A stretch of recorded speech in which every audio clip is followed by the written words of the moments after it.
Some girls dream of being rescued by a prince. I was bought by a king, whose crown was made of blood and whose castle was built on secrets that could destroy us both. The rain hammered against the cracked windows of our third-floor apartment, like angry fists demanding entry. Each droplet that slipped through the loose frame landed on the mismatched furniture below, creating a steady rhythm that had become the soundtrack of my life. I climbed the narrow stairs 2 at a time, my backpack heavy with architecture textbooks and the weight of another 16-hour day behind me. At 22, I felt ancient. While other students my age worried about parties and dating, I juggled a full course load with shifts at Café Luna, trying to keep our heads above water. The rent was 3 weeks overdue, the electricity bill sat unopened on the kitchen counter, and my father's promises had become as reliable as his sobriety. "Dad?" I called, pushing open the apartment door. The familiar smell hit me immediately. Stale beer mixed with defeat and broken dreams. "Please tell me you went to that construction interview today." Marcus Martinez sat hunched over our second-hand dining table, a half-empty bottle of cheap whiskey serving as his only companion. At 55, he looked 70. His dark hair now streaked with premature gray, and his once strong hands shaking as he lifted the glass to his lips. "Isabella, mija," he slurred, not bothering to look up. "You're home early. It's past 11, Dad. I worked a double shift after classes, remember?" I dropped my bag and surveyed the disaster zone that was supposed to be our home. Empty bottles lined the windowsill like trophies of failure. The Hendersons called about the rent again. Mrs. Henderson was actually crying when she told me they might have to evict us. My father's laugh was bitter, hollow. Eviction. Such a polite word for throwing people into the streets. "Then do something about it." The words exploded from me before I could stop them. "Apply for jobs. Show up to interviews sober. Stop drinking away what little money we have left." For the first time that evening, he looked at me directly. His brown eyes, so similar to mine, were bloodshot and filled with something that looked like guilt. "You think it's that simple, Isabella? You think I haven't tried? Have you? Because from where I'm standing, it looks like you've given up completely." I moved to the kitchen, such as it was, and began cleaning the mess he'd left behind. Dirty dishes, overflowing ashtrays, the detritus of a man who'd stopped caring about anything except the bottom of a bottle. "I used to build things," he whispered, more to himself than to me. "Beautiful things. Skyscrapers, bridges, monuments that would last forever." I'd heard this speech before. The golden days when Marcus Martinez was a respected foreman. When my mother was still alive. When we lived in a real house instead of this cramped apartment that smelled like other people's dreams had come to die. That was before Mom died, Dad. That was 12 years ago. At some point, you have to move forward.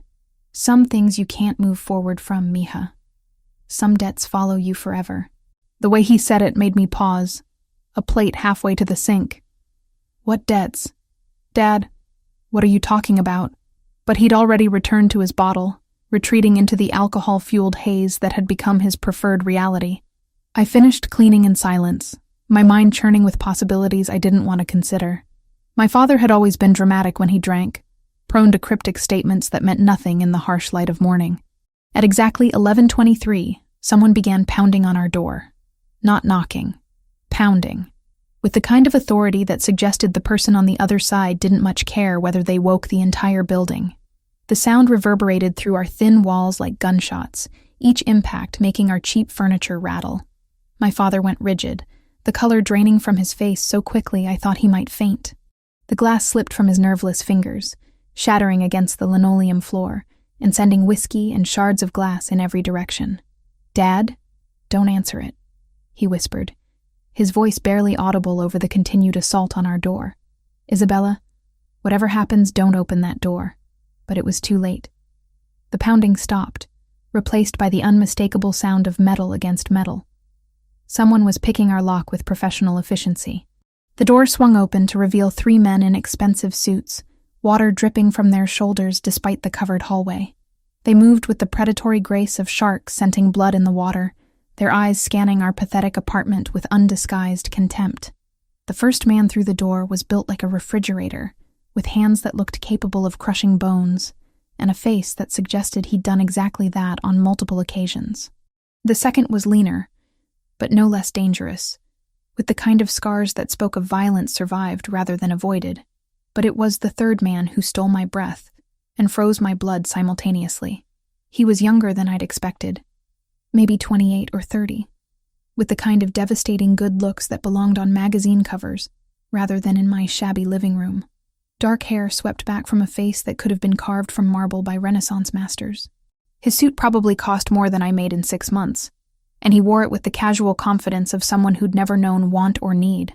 But it was his eyes that truly terrified me. Pale blue, almost colorless.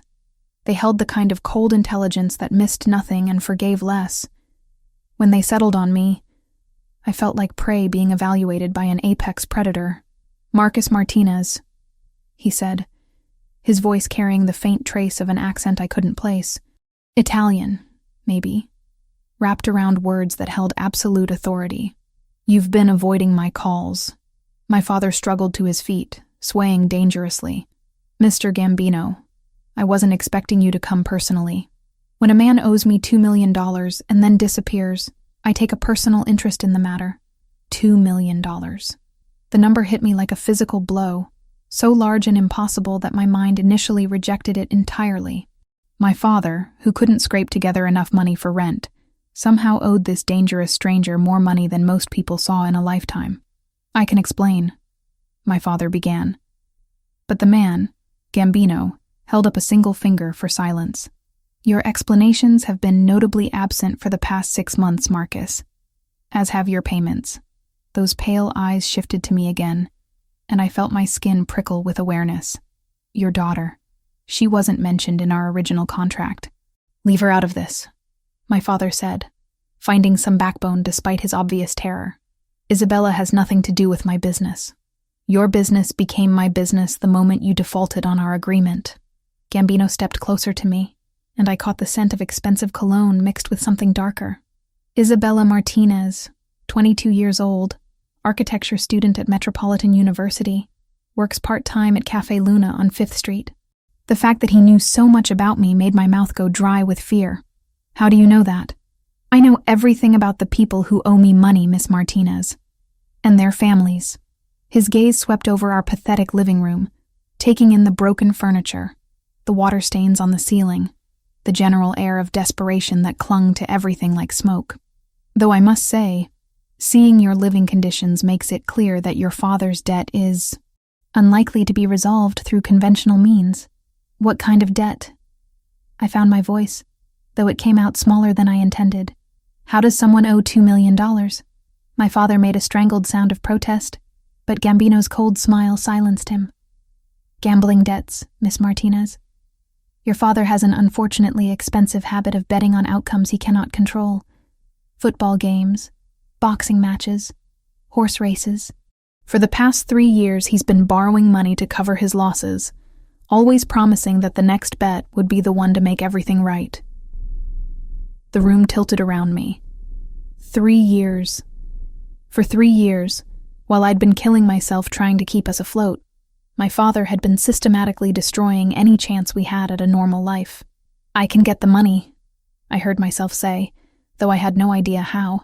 "Give me time, I'll figure something out. $2 million, Miss Martinez. At your current income rate, you'd need approximately 47 years to earn that much. Assuming, of course, that you never spent a penny on trivial things like food or shelter. Then what do you want?" The question came out as barely a whisper.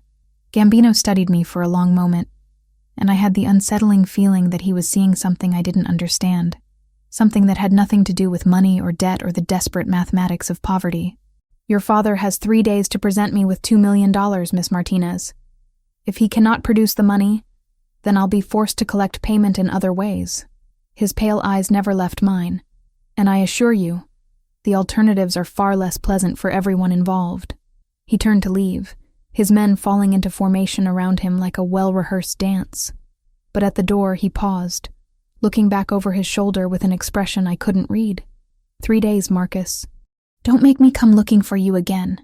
The door closed behind them with a soft click that somehow carried more menace than if they'd slammed it hard enough to shake the building.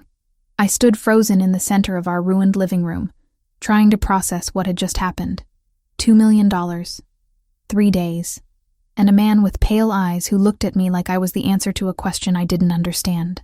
The call came at exactly 10 in the morning, 36 hours after Alessandro Gambino had walked out of our apartment and taken my sense of security with him.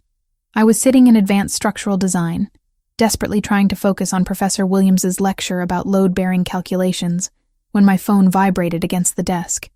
Unknown number. My stomach clenched with instant dread. "Miss Martinez." That familiar voice flowed through the phone like expensive whiskey over ice. "I trust you've had time to consider our conversation." Around me, students scribbled notes and sketched diagrams, blissfully unaware that my world was crumbling in real time. I slipped out of the classroom and into the hallway, pressing my back against the cold concrete wall. "My father doesn't have $2 million, I whispered. "You know he doesn't have it. I know many things about your father, Isabella. May I call you Isabella?" He didn't wait for permission. "I know that he lost his construction job due to a gambling incident involving his foreman's wages.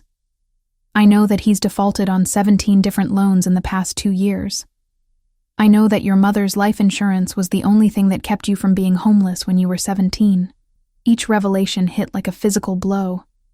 How could this stranger know more about my family's history than I did? What I'm curious about," he continued, "is you. A young woman sacrificing her youth to support a father who has repeatedly betrayed her trust. Most people would have walked away by now. He's my father. And loyalty is admirable. It's also something I value highly in my business relationships." A pause that stretched just long enough to make me nervous. "I'd like to discuss alternative arrangements. Are you available this afternoon? I have classes. Miss Martinez, your father owes me $2 million. In 24 hours, if that debt remains unpaid, alternative collection methods will be implemented. I suggest you reevaluate your priorities." The line went dead, leaving me staring at my phone in the middle of a busy hallway, while students flowed around me like water around a stone. 24 hours. The 3 days he'd originally given us had somehow become one. I skipped my remaining classes and took the bus to the address he'd texted me, watching the city transform as we moved from my rundown neighborhood toward the wealthy suburbs. The houses grew larger, the lawns more manicured, the cars more expensive. By the time I reached my stop, I felt like an alien visiting a foreign planet. The mansion that rose before me belonged in architectural magazines, not reality. Clean lines of glass and stone created a structure that seemed to flow seamlessly into the landscaped ground surrounding it. Water features and strategic lighting turned the approach into something resembling a work of art. 2 men in dark suits flanked the front entrance, their bulging jackets suggesting they were armed. They nodded respectfully as I approached, as if young women in discount store clothing regularly visited this fortress of wealth and power. "Miss Martinez," one of them said, "Mr. Gambino is expecting you." The interior was even more impressive than the exterior. The foyer alone could have housed my entire apartment, with marble floors that gleamed like mirrors, and a staircase that curved upward in an elegant spiral. Original artwork adorned the walls, pieces I recognized from textbooks, but had never expected to see in someone's home. Impressive, isn't it? Alessandro appeared from a side corridor, moving with the fluid grace of someone completely at home in luxury. My grandmother insisted on Italian marble throughout the main floor. She said anything less would be an insult to our heritage. He looked different in daylight, younger somehow, but no less dangerous. The perfectly tailored suit emphasized his athletic build, and I caught myself noticing details I shouldn't. The way his dark hair caught the light, the small scar above his left eyebrow that suggested a violent past. "Isabella Martinez," he said, as if testing the way my name felt in his mouth. 22 years old, graduated valedictorian from Lincoln High, despite working 30 hours a week to support your family. Full scholarship to Metropolitan University, based on a design portfolio that your professors described as extraordinary for someone your age. How do you know all this? Alessandro gestured for me to follow him through corridors lined with more priceless art. Knowledge is power, Isabella. The more I understand about the people in my life, the better I can serve their needs. He led me into a study that looked like something from a European castle. Floor-to-ceiling bookshelves held leather-bound volumes that appeared to be first editions, and a massive desk dominated the center of the room. Behind it, windows offered a view of gardens that stretched toward the horizon. "Please sit." Alessandro settled into the chair behind the desk, while I perched nervously on the edge of a leather chair that probably cost more than my tuition. "Would you like something to drink? Coffee? Wine? Water?" "I'm fine." The lie came automatically. I wasn't fine. I was terrified, overwhelmed, and desperately out of place in this monument to wealth. "Very well. Let's discuss your father's situation." Alessandro opened a file folder and withdrew several photographs, spreading them across the desk where I could see them. These were taken at various locations around the city. As you can see, your father's gambling extends beyond simple sports betting. The images showed my father at underground poker games, illegal casinos, and private clubs I didn't recognize. In each photo, he looked increasingly desperate, increasingly broken. 3 years ago, Marcus Martinez was a functioning alcoholic with a minor gambling problem. Today, he's a severe addict who will bet on anything. Dice games, card games, which raindrop will reach the bottom of a window first. Alessandro's voice held no judgment, just clinical assessment. "Men like your father are valuable to people like me, Isabella. They're predictable, manageable, and they always come back for more. Then why haven't you cut him off?" "Because 3 months ago, he offered me something more valuable than money." Alessandro leaned back in his chair, those pale eyes studying my reaction. "He offered me his daughter." The words hit me like ice water. "What?" "Oh, not in so many words. But when a man runs out of money, out of possessions, out of hope, he starts making promises he has no right to make." Alessandro stood and moved to the window, hands clasped behind his back. "Your father suggested that you might be willing to work off his debt in a more personal capacity." Bile rose in my throat. "My father would never..." "Wouldn't he?" Alessandro turned back to me, his expression unreadable. "A desperate man will sacrifice anything to feed his addiction, Isabella. Family, dignity, his daughter's future. The question is, what are you willing to sacrifice to save him?" "I don't understand what you're asking." "I'm asking you to marry me." The words hung in the air between us like a blade suspended by thread. I stared at him, certain I'd misheard. "Excuse me?" "A business arrangement," Alessandro clarified, as if discussing the weather. "You become my wife, and your father's debt disappears. You continue your education. I'll even arrange for you to transfer to a better program if you prefer. You'll want for nothing materially. And in exchange, you belong to me. Completely." His pale eyes held mine with unwavering intensity. "You take my name, live in my house, appear at my side when required. You provide heirs to continue the Gambino legacy. You're talking about buying me. I'm talking about saving your life." Alessandro moved closer, and I caught the scent of his cologne again, something expensive and masculine that made my pulse quicken despite my fear. "Your father's debt extends beyond my organization, Isabella. He owes money to people far less reasonable than I am, people who would use you in ways that would break you completely before discarding what's left." A man appeared in the doorway, tall and broad-shouldered with graying temples and the kind of weathered face that spoke of violence survived. "Boss, the Romano meeting in 15 minutes. "Cancel it, Marco." Alessandro didn't take his eyes off me. "Miss Martinez and I are still negotiating." Marco Torino, I realized. Alessandro's right-hand man, the one who'd been mentioned in hushed conversations at the cafe whenever customers discussed the Gambino family. He looked at me with curious assessment before nodding and disappearing. "Marco's been with me for 8 years," Alessandro explained. "Since I took over the family business. He's completely loyal, completely trustworthy. These are the kinds of people you'd be surrounded by, Isabella. Protection, security, stability. At 28, you run an entire criminal organization." Something flickered across his face. Pain, maybe, or regret. "I inherited the business when my father was killed. Some inheritances come with trust funds and summer homes. Mine came with enemies and blood debts." He returned to his desk, withdrawing another file. "But it also came with resources. The documents he showed me were financial records, bank accounts, investment portfolios, business holdings that stretched across multiple states and countries. The numbers were staggering. The Gambino family controls legitimate businesses worth over $500 million. Construction companies, restaurants, real estate development, import-export operations. Alessandro's finger traced across spreadsheets that might as well have been written in hieroglyphics for all I understood them. We employ over 3,000 people directly, and our activities support countless more. All legal? The vast majority. Some activities exist in gray areas that allow for more flexible interpretation of regulations, but nothing that would endanger the long-term stability of the organization. I stared at the documents, trying to wrap my mind around the scale of what he was showing me. Why would you want to marry someone like me? You could have anyone. I could have anyone willing to marry me for my money. That's not the same thing. Alessandro closed the file and leaned forward, his intense gaze holding mine. I've watched you for months, Isabella.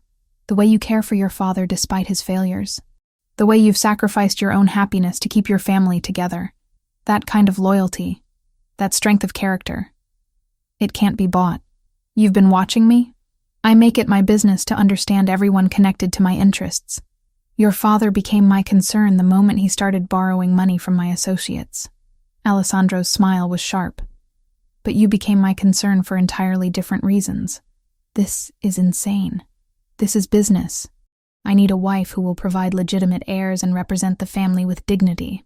You need security and the kind of protection that will keep you and your father alive. He stood and moved around the desk, stopping just close enough to make me intensely aware of his presence. It's a mutually beneficial arrangement. And if I refuse? Alessandro's expression didn't change, but something cold flickered in his pale eyes. Your father dies. Painfully and publicly, as an example to others who might consider defaulting on their obligations. You'll be left to deal with his remaining creditors, who are considerably less civilized than I am. That's not a choice. That's coercion. Welcome to my world, Isabella. Alessandro returned to his chair, suddenly looking every one of his 28 years, and then some. Choice is a luxury most people can't afford. The question is, will you make the smart choice, or will you let pride destroy everything you've worked to protect? I stared at this dangerous, beautiful man, who was calmly discussing purchasing my life as if it were a business transaction. Everything I'd planned, everything I'd dreamed of, was crumbling around me. I need time to think. You have until tomorrow morning. After that, alternative collection methods will be implemented, and the offer expires. Alessandro's voice was gentle but implacable. Consider carefully, Isabella. Some opportunities only come once.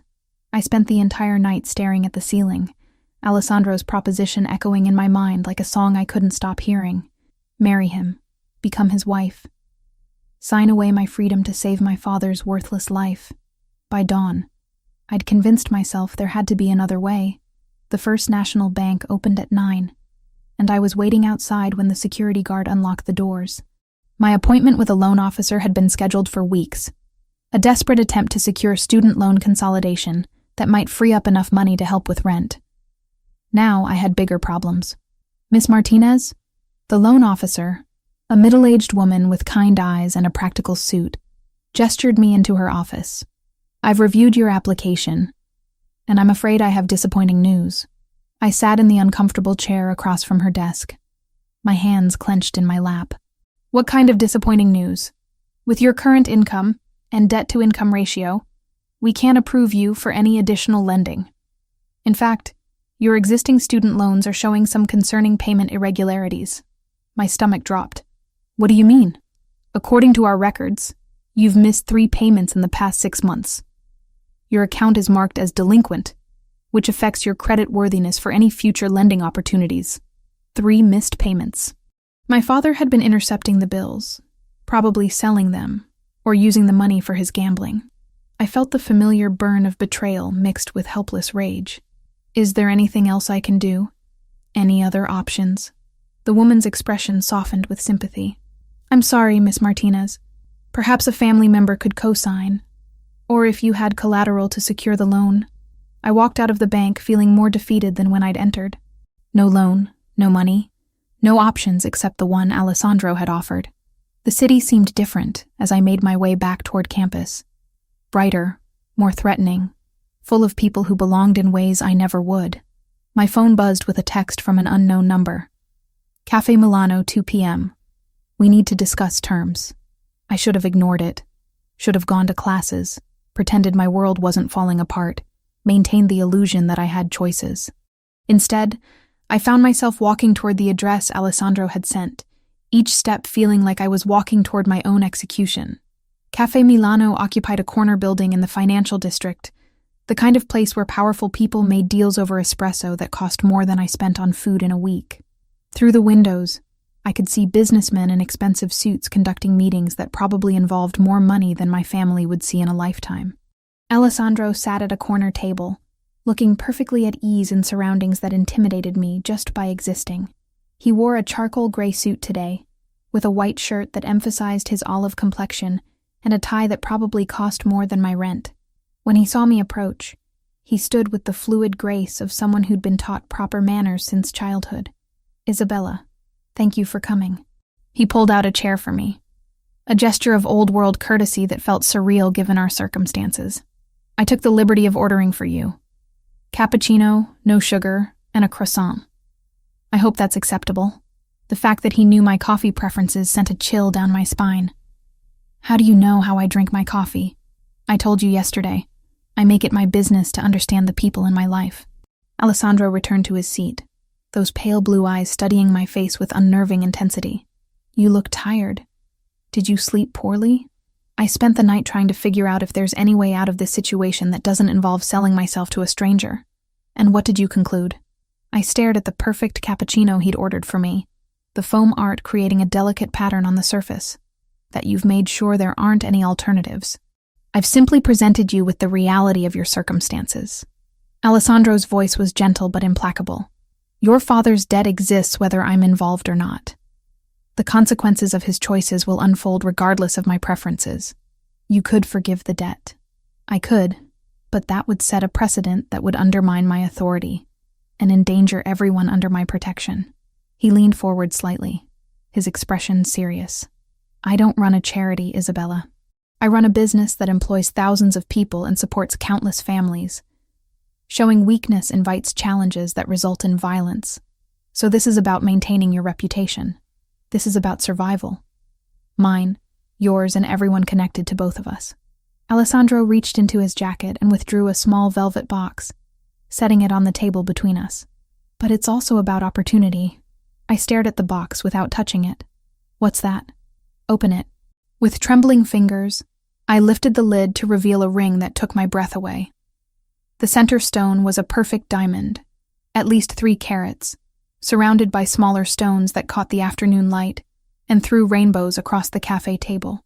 It was the kind of ring that appeared in magazine advertisements, the kind normal people only dreamed about.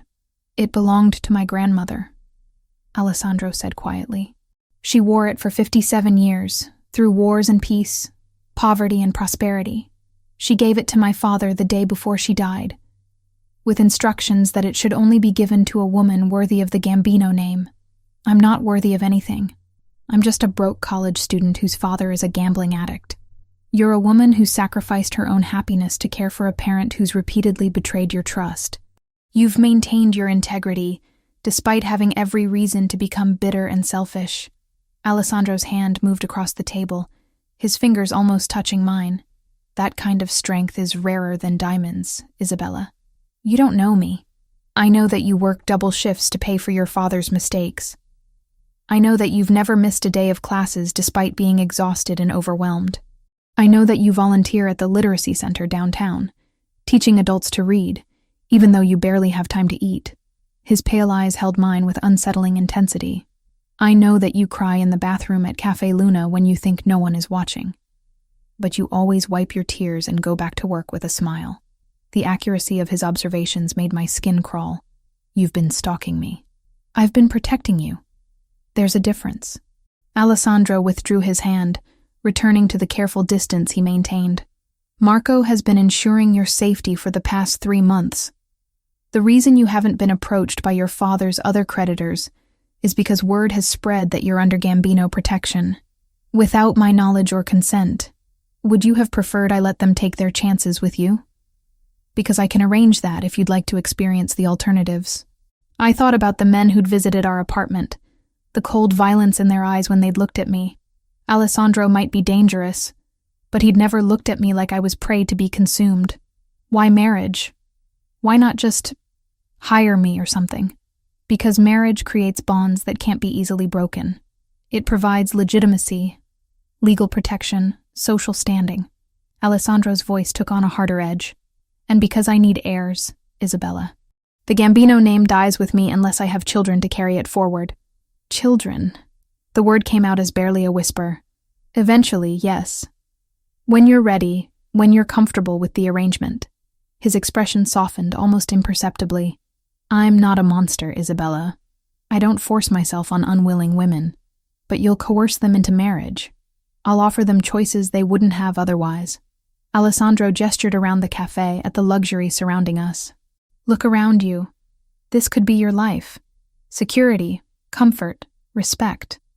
No more working double shifts. No more worrying about rent. No more watching your father destroy himself with his addiction. A waiter appeared at our table, refilling our coffee cups with practiced efficiency. He moved with the kind of deference that suggested he knew exactly who Alessandro was, and what that meant for his tip. The croissant is excellent, Alessandro observed, as if we were discussing the weather rather than the terms of my captivity. French butter, imported daily. The chef here trained in Paris. I'm not hungry. You should eat anyway. You've lost weight since I first saw you, and you are already too thin. His gaze swept over me with clinical assessment. Proper nutrition will be a priority once you're living under my roof. You're talking about me like I'm a possession you're planning to maintain, aren't you? The question was asked without malice, just matter-of-fact acknowledgement. Your father has already sold you, Isabella. The only question now is whether you'll accept the terms I'm offering, or whether you'll take your chances with less civilized buyers. I stared at this beautiful, dangerous man, who was calmly discussing the purchase of my life over artisanal coffee and French pastries. Everything about him screamed wealth and power, from his perfectly tailored suit to the way the staff treated him with nervous respect. What would be expected of me? Publicly, you'd be my wife. You'd attend social functions, meet with other wives in our circle, represent the family with dignity. Alessandro's fingers drummed against the table, the only sign of tension he'd displayed. Privately, you'd live in my house, take my name, and eventually provide heirs to continue the Gambino legacy. And if I say no, his pale eyes met mine with unwavering directness, then you walk out of here, and I'll never contact you again.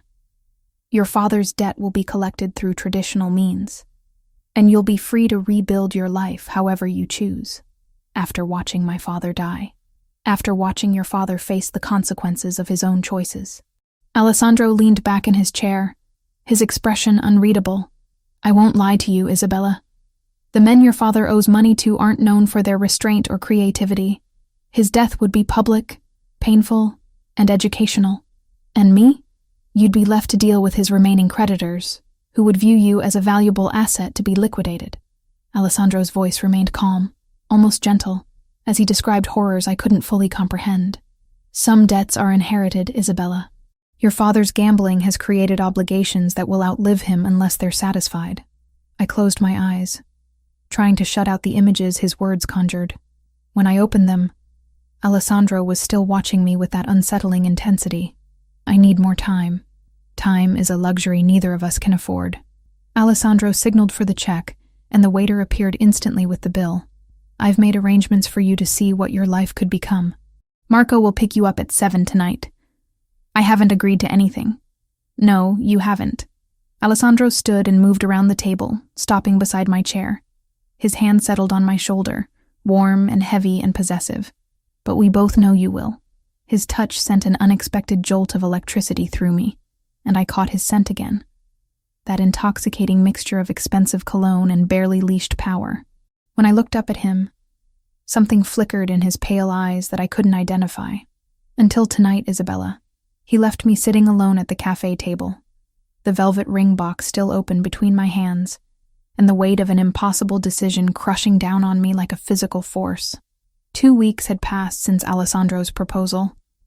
2 weeks of carefully orchestrated encounters that felt like a strange courtship dance.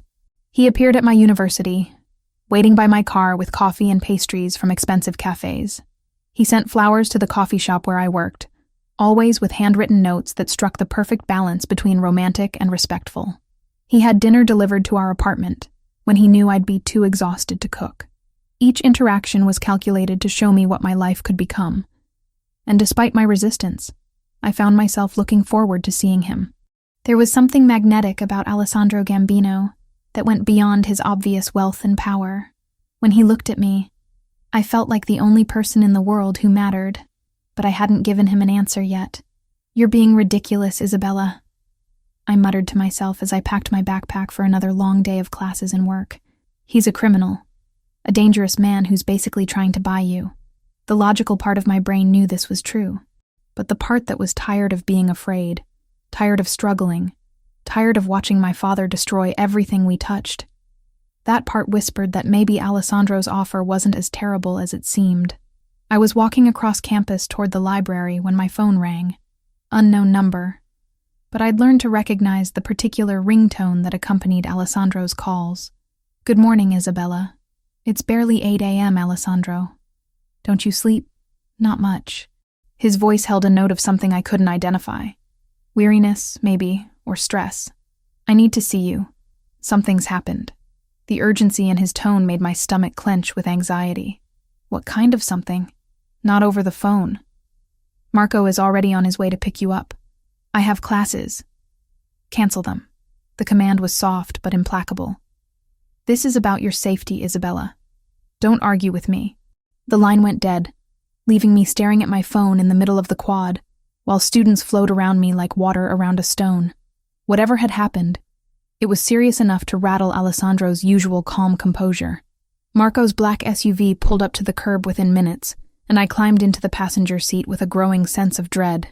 The man who'd been Alessandro's right hand for 8 years looked tense, his weathered hands gripping the steering wheel with white-knuckled intensity. "What's going on, Marco? Boss will explain." His voice was gruff, colored by an accent I couldn't place. "But we need to get you somewhere safe first." We drove in silence through the city, taking a route I didn't recognize toward an industrial area I'd never seen before. Warehouses and abandoned factories lined the streets, their broken windows like dead eyes staring out at a world that had moved on without them. Marco pulled up to a nondescript building that looked like every other warehouse in the district, but I noticed the subtle signs of security. Cameras hidden in strategic positions, men who tried to look casual while obviously watching our approach.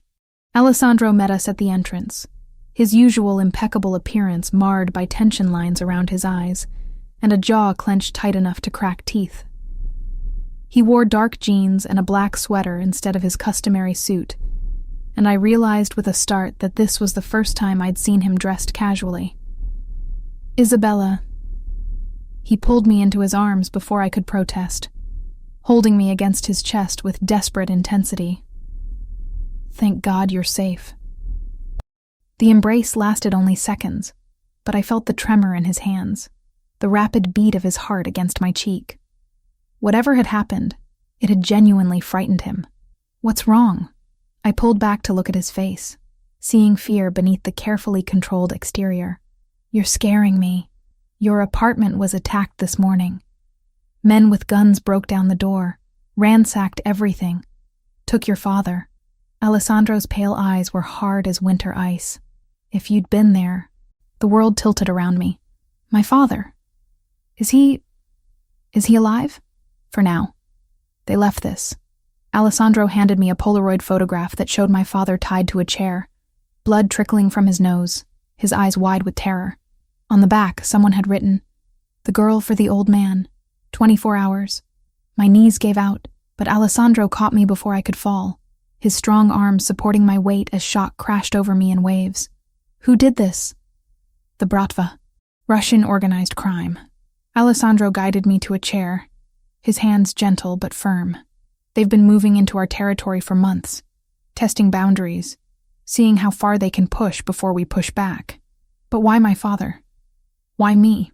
Alessandro knelt in front of my chair, his hands covering mine. "Because they know you matter to me. Because taking you would hurt me more than any business loss ever could." The admission hung between us like a confession. In 2 weeks, I'd gone from stranger to weapon, from irrelevant college student to valuable target. The thought was terrifying, and oddly thrilling at the same time. I should call the police. The police can't help with this. Alessandro's voice was gentle but implacable. This is my world, Isabella, with its own rules and its own justice. If you want your father back alive, you have to trust me. Trust you? I barely know you. You know that I've kept you safe for months without you even realizing it. You know that I've treated you with more respect than most men would show their wives, let alone a woman they're trying to convince. Alessandro stood, moving to the window that looked out over the warehouse district. You know that I'm the only person in this city with the resources to get your father back. He was right, and we both knew it. Whatever my feelings about Alessandro and his proposition, he was my only hope of saving what was left of my family. What do they want? You, in exchange for your father's life. Alessandro turned back to me, his expression carved from stone. They think you're my weakness, Isabella. They're not wrong. The vulnerability in his admission made something flutter in my chest. This powerful, dangerous man who commanded respect and fear from everyone around him was admitting that I had the power to hurt him. If I go to them, you're not going anywhere near them. The command cracked through the air like a whip. I won't trade one life for another, especially not yours for his. He's my father. And you're... Alessandro stopped, seeming to struggle with words. You're mine to protect. The possessive statement should have angered me. Instead, it sent heat spiraling through my veins in ways I didn't want to examine too closely. So, what do? We get him back. On our terms. With our methods. Alessandro moved closer, his pale eyes holding mine with magnetic intensity. But Isabella, after today, everything changes. Once the Bratva has marked you as a target, you can never go back to your old life. What do you mean? I mean that as of this moment, you're under my protection permanently. Whether you marry me or not, whether you want it or not, you belong to me now. His hand cupped my face with surprising gentleness. The moment they decided to use you as leverage, they made you a part of this world. I should have protested, should have demanded alternatives, should have insisted on my right to choose. Instead, I found myself leaning into his touch, drawing comfort from his strength. I'm scared. Good. Fear will keep you alive. Alessandro's thumb traced across my cheekbone, and I caught the familiar scent of his cologne mixed with something darker. Adrenaline, maybe, or the promise of violence. But I need you to be brave too, Isabella. I need you to trust me completely. How? By accepting that your old life is over and embracing what comes next. Alessandro leaned closer, his breath warm against my ear. By saying yes to my proposal and becoming my wife in truth, not just in name. Now, with my father missing and people trying to kill us? Especially now. Alessandro pulled back to meet my eyes, his expression intense with desire and determination. Because after tonight, there won't be any going back for either of us. Before I could respond, Marco appeared in the doorway, his expression grim. Boss, we've got movement. 3 vehicles just pulled up outside the Martinez apartment. Looks like they're setting up surveillance. Alessandro's hand tightened on my face, his pale eyes blazing with cold fire. They're watching for her to come home. He turned to Marco. How long until we're ready? 2 hours, maybe 3. The men are in position, but Dimitri's holed up in that old textile factory with at least 20 guards. Then we move at midnight. Alessandro looked back at me, his expression softening slightly. Isabella, I need you to stay here where it's safe. Marco will watch over you while I get your father back. I'm coming with you. Absolutely not. He's my father. My responsibility. I stood, surprised by the steadiness in my voice. I won't sit here hiding while other people risk their lives for my family. Alessandro studied my face for a long moment, and I saw the exact moment when his perception of me shifted. No longer the fragile college student he was protecting, but someone capable of standing beside him in darkness. If you come with me tonight, there's no going back. You'll see things, do things, become someone you never imagined you could be. His pale eyes held mine with unwavering intensity. Are you prepared for that? I thought about my father, probably terrified and alone in some abandoned building. I thought about the life I'd been living, always afraid, always struggling, always at the mercy of other people's choices. And I thought about Alessandro, dangerous, and magnetic, offering me a chance to stop being a victim. Yes, Alessandro's smile was sharp as a blade and twice as beautiful. Then let's go to war, Isabella Martinez. He pulled me against him, his mouth capturing mine in a kiss that tasted of desperation and promise, and the metallic tang of violence to come. When we broke apart, both of us breathing hard, something fundamental had shifted between us. I was no longer the innocent girl he was trying to protect. I was his partner in the darkness that lay ahead. 8 weeks had passed since Alessandro and I rescued my father from the Bratva. 8 weeks of living in his fortress-like mansion, of sharing meals and conversations that felt dangerously close to normal. 8 weeks of pretending I didn't notice how his touch lingered when he helped me into cars, or how his pale eyes followed me through rooms like I was something precious he couldn't bear to lose. 8 weeks of falling for a man I wasn't sure I could trust. My father had recovered from his ordeal, though the fear never fully left his eyes. Alessandro had arranged for him to stay in a secure facility, ostensibly for addiction treatment, but really for his own protection. The official story was rehabilitation. The reality was witness protection from people who still wanted him dead. But this morning, everything changed. I woke feeling nauseous. A wave of sickness that sent me stumbling to the marble bathroom Alessandro had renovated specifically for my use. As I knelt on the cold floor, retching into the pristine toilet, a terrible possibility occurred to me.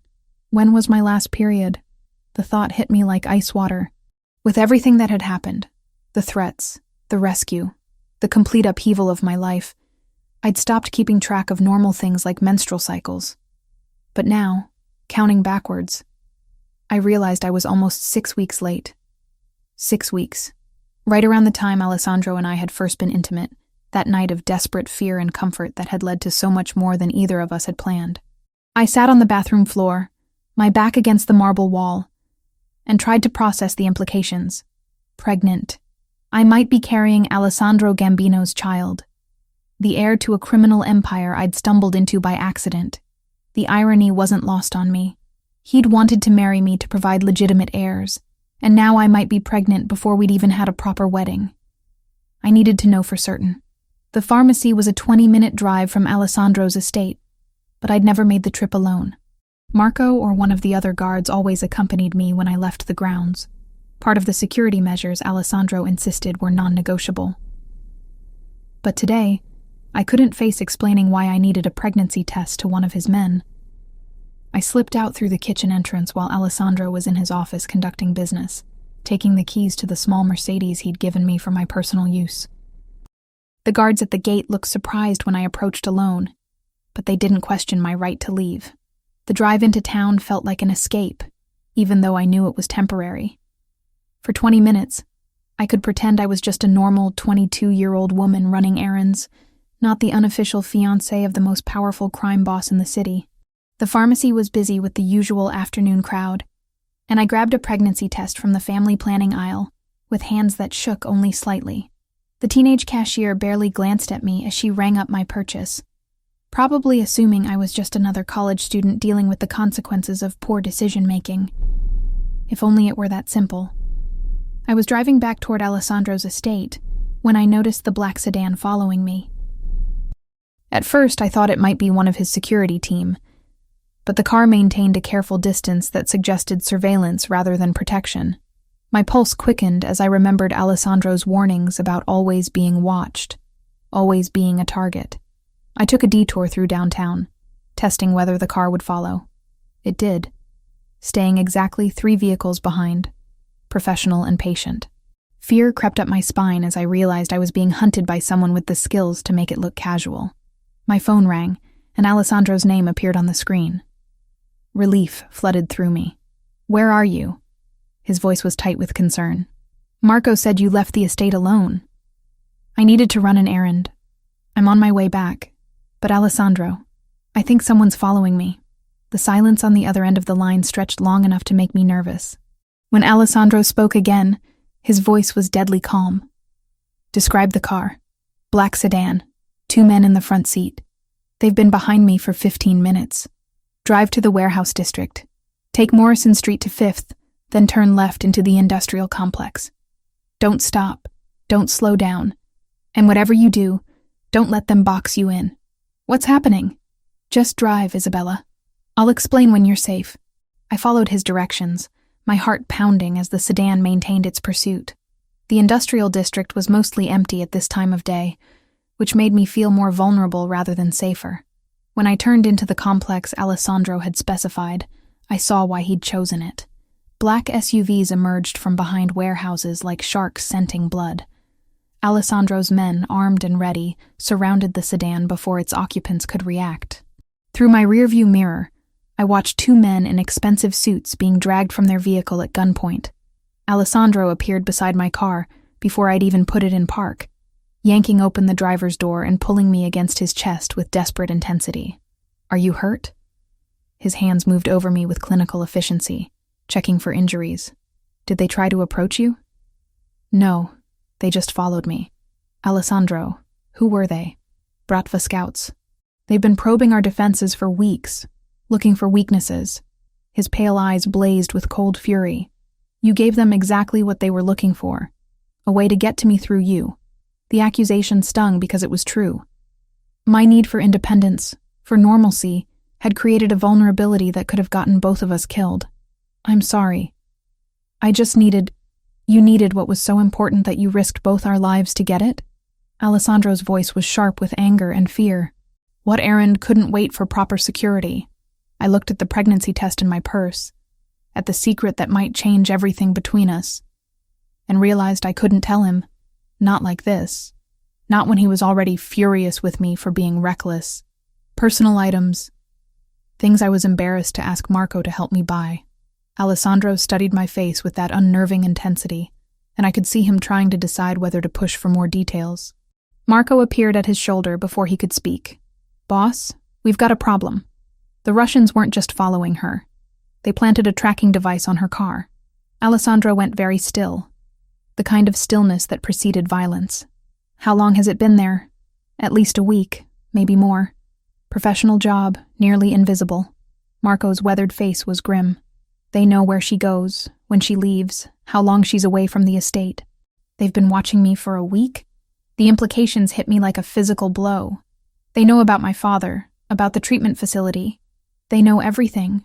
Alessandro's voice was barely above a whisper, but it carried the promise of retribution. "Which means they've been planning something for longer than we realized." He turned to Marco, his expression shifting into the cold mask I'd learned to recognize as his business face. "Double security on the facility where Martinez is staying. I want armed guards in his room 24 hours a day, and get me everything we have on Bratva movements in the past month." "Already on it, boss." Marco hesitated, glancing between Alessandro and me.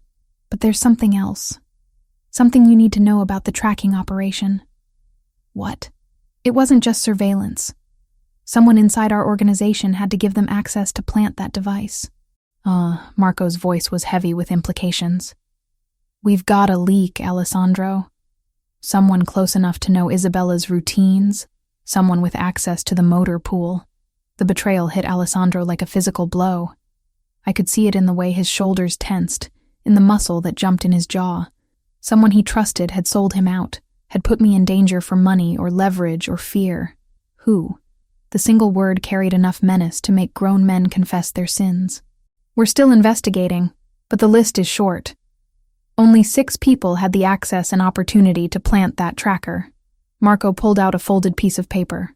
"I've already started bringing them in for questioning." Alessandro took the paper, his pale eyes scanning the names. When he reached the bottom of the list, his expression went completely blank. "No." The word was barely audible. "Not him." "Boss? Marco Torino is on this list." The silence that followed was deafening. Marco, Alessandro's right-hand man for 8 years, his most trusted lieutenant, the man who'd helped rescue my father and protected me when Alessandro couldn't be there. "There has to be a mistake," I said. But even as the words left my mouth, I remembered things that hadn't made sense at the time.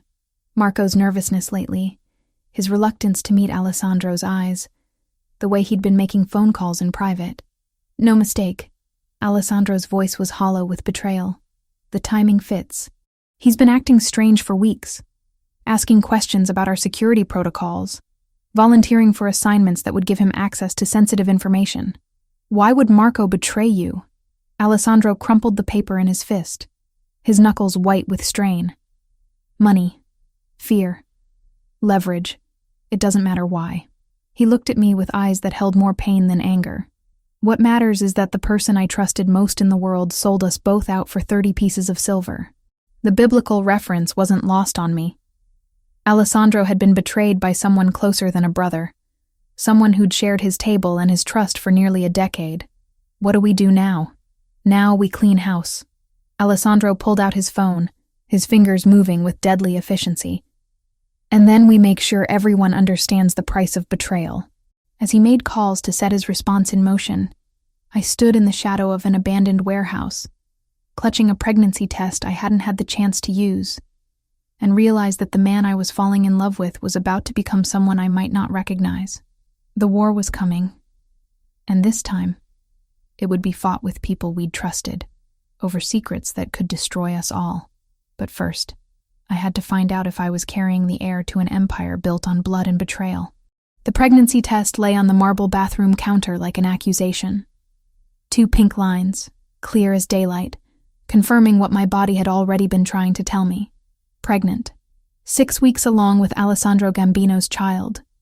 Conceived during a night when fear and comfort had stripped away all our careful boundaries. I stared at my reflection in the mirror, trying to see some sign of the life growing inside me. I looked the same, tired, stressed, but otherwise unchanged. Yet everything was different now. I wasn't just Isabella Martinez, the college student who'd stumbled into a criminal's world. I was carrying the heir to an empire built on violence and power. Downstairs, I could hear Alessandro's voice echoing through the mansion's corridors, sharp with anger as he coordinated the search for Marco. His most trusted lieutenant had vanished sometime during the night, taking with him 8 years of secrets and the knowledge of every weakness in the Gambino organization. The betrayal had cut Alessandro deeper than any physical wound. I'd watched him age a decade in the space of hours, his pale eyes growing cold with the kind of fury that promised retribution measured in blood rather than money. I needed to tell him about the pregnancy, but not now. Not when he was consumed with hunting down the man who'd sold us out to our enemies. This news required calm, privacy, and his full attention, none of which were available while we were essentially at war. A soft knock interrupted my thoughts. "Isabella?" Alessandro's voice carried through the bathroom door, gentler than the tone he'd been using with his men. "Are you all right?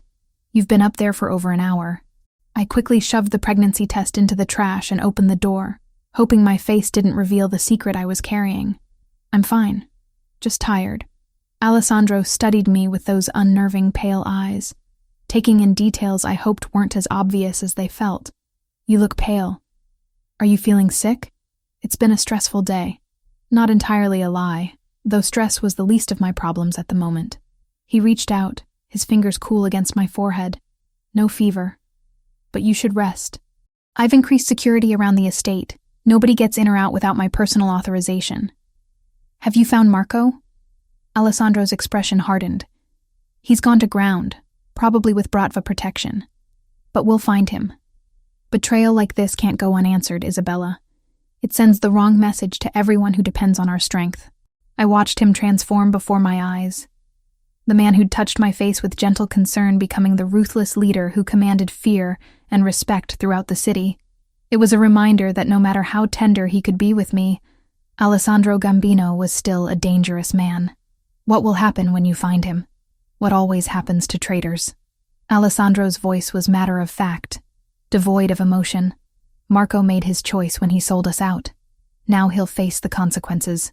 The casual way he discussed murder should have terrified me. Instead, I found myself nodding, understanding that in this world, betrayal was a capital offense.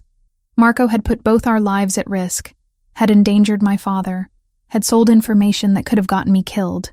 In Alessandro's world, that debt could only be paid in blood. "I need to check on something at the facility where your father is staying," Alessandro continued, his hand finding mine. "Will you be safe here for a few hours?" "Of course. Where else would I go?" Something flickered in his eyes. Relief, maybe, or gratitude, that I wasn't fighting him on the security measures. I've left instructions with the guard detail. You're not to leave the estate grounds for any reason. Understood? Understood. Alessandro leaned down and kissed my forehead, a gesture so tender it made my chest ache. This will be over soon, Isabella. Once we've dealt with Marco and sent the Bratva a message they won't forget, we can go back to planning our future. Our future. If only he knew how much more complicated that future had become. After Alessandro left, I found myself wandering through the mansion's empty corridors, my thoughts churning with possibilities and fears. The house that had become my sanctuary now felt like a beautiful prison, its luxury unable to distract from the violence brewing just beyond its walls. I was in Alessandro's study, looking through the architectural books he'd bought for me, when the phone rang. Not Alessandro's private line, but the main house number that only family and close associates knew. Gambino residence. I'd learned to answer with the proper formality. Isabella? The voice was unfamiliar, male, with a slight accent I couldn't place. Isabella Martinez? Ice flooded my veins. Who is this? A friend of Marco's. He's very concerned about your well-being. I should have hung up immediately, should have called security, should have done anything except continue the conversation. But fear had frozen my vocal cords. Marco asked me to give you a message, the voice continued, smooth and confident. He wants you to know that Alessandro isn't the man you think he is. I don't want to hear this. Your father's debt? It was never $2 million. Alessandro inflated the numbers, created a crisis that didn't exist, so he could manipulate you into his bed. The words hit like physical blows. Marco has the original documents, Isabella. Proof that your father owed less than $50,000. You're lying. Am I? Think about it. How convenient that Alessandro appeared in your life just as you were becoming desperate enough to consider drastic measures. How perfectly timed that the Bratva decided to target you just when you were starting to question his motives. My legs gave out, and I sank into Alessandro's leather chair, the phone trembling in my hand. What are you saying? I'm saying that Alessandro Gambino orchestrated everything from the beginning. The debt, the threats, even the attack on your father. All carefully designed to make you dependent on his protection. The voice was patient, almost kind. Marco discovered the truth and tried to warn you. That's why he had to disappear. That's impossible. Is it? When did you first notice Alessandro's men watching you? Was it really for your protection, or was it to make sure you didn't discover the truth about your father's real debt? The questions hit too close to home. I remembered the months of subtle surveillance, the way Alessandro always seemed to know exactly where I was and what I was doing. I'd thought it was protection, but what if it had been control? Marco is safe, the voice continued. But he's worried about you, Isabella. He knows Alessandro will never let you go voluntarily. You're too valuable to him now. Valuable how? You carry his child. The words stopped my heart. How do you know that? Marco pays attention to details. He's been watching you for weeks. Notice the signs Alessandro has been too distracted to see. The voice softened with something like sympathy. That baby makes you incredibly powerful, Isabella. The heir to the Gambino empire has tremendous value to Alessandro's enemies. What do you want? To offer you a choice. Real freedom, not the gilded cage Alessandro has built for you. Marco can arrange for you to disappear, to start over somewhere safe with your child. And my father will be protected as part of the arrangement. The Bratva has no interest in hurting an innocent man. I closed my eyes, trying to process what I was hearing. If it was true, if Alessandro had manipulated everything from the beginning, then nothing I'd believed about our relationship was real. The tenderness, the protection, the way he looked at me like I mattered. All of it would be an elaborate lie designed to secure his heir. But if it was false, if Marco was trying to turn me against Alessandro out of spite or fear, then I was playing into the hands of people who wanted to destroy everything we'd built together. I need time to think. Time is something you don't have. Alessandro will be back soon, and once he realizes you know the truth, he won't let you out of his sight. The urgency in the voice was unmistakable. There's a car waiting at the service entrance behind the kitchen. The guards have been distracted by a small incident at the front gate. You have maybe 10 minutes to decide. 10 minutes to throw away everything? 10 minutes to save yourself and your child from a life of beautiful captivity. The line went quiet for a moment. Your father would want you to be free, Isabella. More than anything, he'd want you to have the choice he never could give you. The phone went dead, leaving me alone in Alessandro's study with the weight of an impossible decision. Through the windows, I could see movement near the front gate, some kind of commotion that had drawn the guards' attention away from the main house. I thought about the pregnancy test hidden in my bathroom trash, about the future Alessandro envisioned for us. Marriage, children, a life of luxury built on violence and control. About the possibility that everything I'd believed was a lie designed to trap me. And I thought about the alternative. Running into the unknown with strangers who claimed to offer freedom, but might be leading me into something worse. The sound of a car engine drifted through the windows from somewhere behind the house.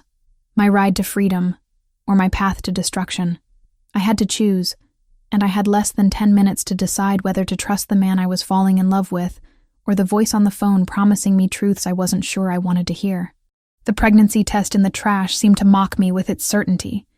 2 pink lines that had changed everything, regardless of which choice I made. But as I sat in Alessandro's chair, surrounded by the books he'd bought for me and the life he'd built around me, I realized that my decision had already been made the moment I'd seen those 2 pink lines. I was carrying his child. Whatever else might be true or false, whatever games might be being played around me, that baby was real. And that baby deserved better than to be born into a war between people who claimed to care about me. I walked to the kitchen, past the service entrance where a car waited in the shadows, and picked up the phone to call Alessandro. Isabella? What's wrong? Nothing's wrong. I just wanted to hear your voice, and I wanted to know, when I told him about the pregnancy, whether his reaction would reveal a man who truly loved me, or one who'd finally secured his perfect pawn. I'll be home soon. Are you sure you're all right? I'm sure, I lied, one hand instinctively moving to my still flat stomach. I'm exactly where I need to be. Whether that was true remained to be seen. But I was done running from the truth, whatever form it might take. The war came to us at dawn, 3 days after the phone call that had nearly torn my world apart. I'd chosen to trust Alessandro, chosen to believe that whatever manipulation might exist in our relationship, his feelings for me were genuine. But doubt lingered like a poison in my veins, making me question every touch, every tender word, every promise of protection. I still hadn't told him about the pregnancy. Isabella, get away from the windows. Alessandro's voice cut through my morning reverie like a blade. He stood in the doorway of our bedroom, fully dressed despite the early hour, his pale eyes scanning the grounds beyond the glass with predatory alertness. What's wrong? Movement in the tree line. At least 20 men, probably more. He was already reaching for the gun he kept in the nightstand, his movements efficient and deadly calm. The Bratva is making their move. Through the bulletproof glass, I could see dark figures moving between the trees that bordered Alessandro's estate. They advanced with military precision, using the landscape for cover as they surrounded the mansion like a noose drawing tight. Where's my father? Safe. I moved him to a secondary location yesterday when our intelligence suggested this was coming. Alessandro checked his weapon with practiced ease, then tucked a second gun into his waistband. But, Isabella, there's something you need to know before this starts. The serious tone in his voice made my stomach clench with dread. What? We found Marco. I turned from the window, studying his face for clues about what this meant. Is he alive? He's alive. But what he told us... Alessandro's jaw tightened with controlled fury. The Bratva has been planning this for months, Isabella. The attack on your father, the surveillance, even Marco's betrayal. It was all orchestrated to separate us from our allies and leave us vulnerable. How? They knew Marco had gambling debts. They've been slowly buying his loyalty for over a year, feeding him just enough money to keep him dependent while gathering intelligence about our operations. Alessandro moved to the window, his gaze tracking movement in the distance. The night they took your father, Marco gave them our security protocols. He thought he was just helping them grab a random kidnapping victim for ransom. But then why did he help rescue Dad? Because by then he realized he was in too deep to get out. The Bratva doesn't let people walk away, Isabella. Once you're compromised, you either serve them completely or you die. Alessandro's voice carried the weight of hard experience. Marco chose to serve them. The betrayal hit me like a physical blow, even though I'd known it was coming. Marco, who'd protected me, who'd seemed genuinely loyal to Alessandro, had been playing a double game that could have gotten us all killed. But there's more, Alessandro continued, his pale eyes meeting mine with startling intensity. The phone call you received 3 days ago. That was Marco. He was trying to get you to run because the Bratva promised to spare your life if he could deliver you to them voluntarily. My blood turned to ice. They wanted me alive? They want you alive because you're carrying my heir. Alessandro's gaze dropped to my still flat stomach, and I saw knowledge in his eyes that made my knees weak. Did you think I wouldn't notice, Isabella? The morning sickness, the exhaustion, the way you've been avoiding wine at dinner. He knew. Alessandro had known about the pregnancy, possibly longer than I had, and he'd been waiting for me to tell him. The realization that he'd been protecting not just me, but our unborn child, made something shift inside my chest. How long have you known? 2 weeks. Since you started falling asleep during our evening conversations and couldn't tolerate the smell of coffee. Alessandro moved closer, his hand coming up to cup my face with infinite gentleness. I've been waiting for you to trust me enough to share the news. I was afraid you'd think I did it on purpose. To trap you. Isabella. His thumb traced across my cheekbone, and I saw something raw and vulnerable in his expression. I've been hoping for this since the first night we were together. You carrying my child isn't a trap. It's a gift I never thought I deserved. Before I could respond, the sound of gunfire erupted from somewhere on the grounds. Alessandro immediately pushed me away from the window, his protective instincts overriding everything else. The panic room. Now. He guided me toward a section of wall that looked identical to the rest, but concealed a hidden door. You'll be safe there until this is over. I'm not hiding while you fight a war. You're carrying my child, Isabella. That changes everything. Alessandro's voice was steel wrapped in silk. I won't risk both of you for the sake of your pride. More gunfire. Closer this time, accompanied by shouts in multiple languages. Through the windows, I could see muzzle flashes lighting up the pre-dawn darkness like deadly fireworks. Alessandro, there's something else. I caught his arm as he started to turn away. The phone call from Marco. He said my father's original debt was only $50,000. That you inflated it to manipulate me. Alessandro went very still, his pale eyes searching my face. And you believed him? I don't know what to believe anymore. Then believe this. Alessandro pulled out his phone, scrolling through files until he found what he was looking for. Your father's gambling debts, documented by 3 different organizations over 2 years. The total comes to just over $2.3 million. The numbers on the screen made my head spin. Detailed records of bets placed, money borrowed, interest compounded at rates that would have made legitimate lenders blanch. It wasn't just the $50,000 Marco had claimed. It was a systematic destruction of any hope my father might have had for financial redemption. Marco lied to you, Isabella. The Bratva coached him on exactly what to say to make you doubt me, to make you vulnerable to their promises of rescue. Alessandro tucked the phone away, his expression grim. They needed you to come willingly, because taking you by force would have started a war they weren't ready to fight. But they're fighting it now. Because their subtle approach failed. You chose to trust me instead of running with them. Alessandro's smile was sharp as a blade. Now they have to try to take by force what they couldn't acquire through deception. An explosion rocked the mansion, sending picture frames tumbling from walls and rattling the bulletproof windows. Alessandro immediately wrapped his arms around me, shielding me from falling debris.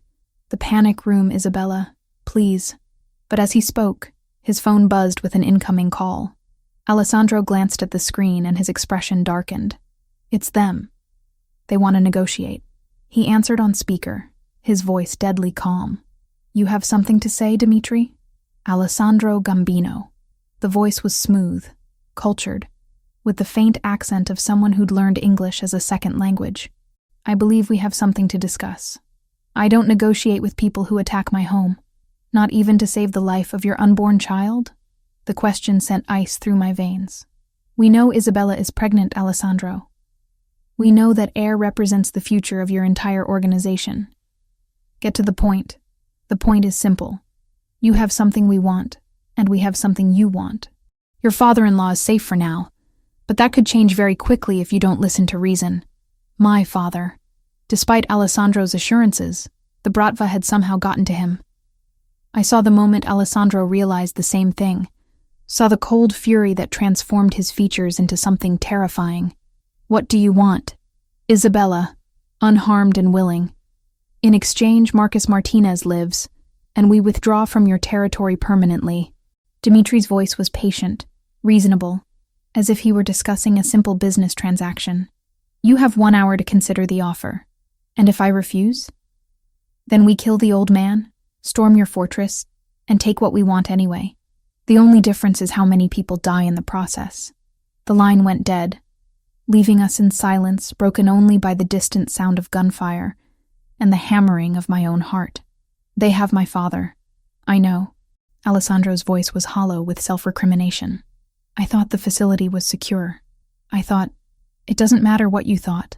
The words came out harder than I intended, fueled by fear and adrenaline and the terrible certainty that this was my fault. They have him because of me, because I'm a liability you can't protect. Isabella. No. I stepped back, putting distance between us even as another explosion shook the mansion. I won't let my father die because I was too selfish to make the hard choice. You're not going anywhere near them. It's not your decision to make. I met his pale eyes with all the determination I could muster. I'm not your possession, Alessandro. I'm not something you own. You're carrying my child, and that child deserves to grow up with grandparents, not just the blood money from their grandfather's death. I moved toward the door, driven by a certainty that felt like destiny. I have to do this. Alessandro stepped into my path, his expression desperate. They'll kill you the moment they have what they want. Maybe. But if I don't go, they'll definitely kill my father. I reached up, touching his face with hands that only trembled slightly. And then they'll come for us anyway. There has to be another way. There is. I smiled, hoping it looked more confident than I felt. You trust me to be strong enough to handle whatever comes next. Before Alessandro could stop me, I was running toward the sound of gunfire, toward the men who wanted to use me as a weapon against the father of my unborn child. Behind me, I heard Alessandro shouting my name, heard his footsteps as he gave chase. But I had a head start, and desperation driving me forward. The war had come to our doorstep, and it was time to end it. 7 months later, I stood in the private wing of Mount Sinai Hospital, watching our daughter sleep in her bassinet beside the bed, where I'd nearly died bringing her into the world. Sophia Grace Gambino had arrived 3 weeks early, as if she couldn't wait to join the empire her parents had built from blood and betrayal. The war with the Bratva had ended that dawn, when I'd walked into their temporary headquarters, not as their victim, but as their executioner. Dimitri had made the fatal mistake of assuming that pregnancy had made me weak, that carrying Alessandro's heir meant I could be used as leverage against him. He'd been wrong. The gun I'd taken from Alessandro's desk had felt surprisingly light in my hands as I'd put 3 bullets into Dimitri's chest. The man who'd orchestrated months of terror, who'd used my father as bait and Marco as a puppet, had died with surprise written across his patrician features. Marco had been there, chained like a dog in the corner of the warehouse, his face a map of bruises and regret. The Bratva had kept their word about keeping him alive, but they'd made sure he understood the price of betrayal. When I'd freed him after eliminating his captors, he'd wept like a child. I'm sorry, he'd whispered, over and over. Isabella, I'm so sorry. They said they'd kill my daughter if I didn't cooperate. I never meant for it to go this far. I'd forgiven him, but Alessandro never would. Marco now lived in permanent exile, his gambling debts paid, and his daughter's medical bills covered, but forbidden from ever returning to the city or contacting anyone from his old life. It was mercy of a sort, though I suspected Marco would have preferred death to the isolation Alessandro had imposed. My father had been found in the basement of the same warehouse, physically unharmed but mentally shattered by his ordeal. The addiction treatment Alessandro had arranged had helped with the gambling, but the trauma of being kidnapped and used as leverage against his daughter had left deeper scars. He was clean now, sober for the first time in years, working as head accountant for one of Alessandro's legitimate construction companies. The job gave him purpose and dignity, while keeping him under protection that looked like ordinary employment. He'd walked me down the aisle 6 months ago, tears streaming down his face as he placed my hand in Alessandro's. Our wedding had been a masterpiece of controlled violence wrapped in silk and flowers. Representatives from every major crime family on the East Coast had attended, some as allies, others as carefully managed threats. The ceremony itself had taken place in a private chapel on Long Island, with security so extensive that the FBI had mistaken it for a summit meeting. I'd worn Alessandro's grandmother's dress, altered to accommodate my growing belly, and carried a bouquet of white roses that concealed a small pistol, a wedding gift from my new husband. The symbolism hadn't been lost on anyone present. Isabella Gambino was not a woman to be trifled with. Mrs. Gambino? The nurse's voice was soft, respectful in the way that expensive private medical care demanded. Your husband is here to see you. Alessandro entered the room like he owned it, which, considering the size of his donation to the hospital's pediatric wing, he essentially did. He looked older than his 28 years, the weight of leadership and recent fatherhood adding gravity to his pale eyes. But when he saw me holding our daughter, his expression softened into something that still took my breath away. How are you feeling? Tired. Sore. Happy. I shifted carefully, making room for him on the hospital bed. She's perfect, isn't she? Alessandro settled beside me, his large hands impossibly gentle as he took Sophia from my arms. The sight of this dangerous man cradling our tiny daughter never failed to move me. He spoke to her in Italian, words of love and protection that I was slowly learning to understand. The business? Thriving. Our expansion into legitimate enterprises is ahead of schedule, and the construction company your father manages just won a contract to build the new federal courthouse. Alessandro's smile was sharp with irony. The FBI will be working in a building constructed with Gambino money. And the other families? Respectful. Word has spread about what you did to Dimitri. No one wants to test the woman who eliminated the Bratva's leadership while 6 months pregnant. Alessandro's pride in my accomplishments was unmistakable. You've become something of a legend, Isabella. The queen who protects her king. It was an accurate description. In the months following the warehouse incident, I'd transformed from protected asset to active partner in Alessandro's empire.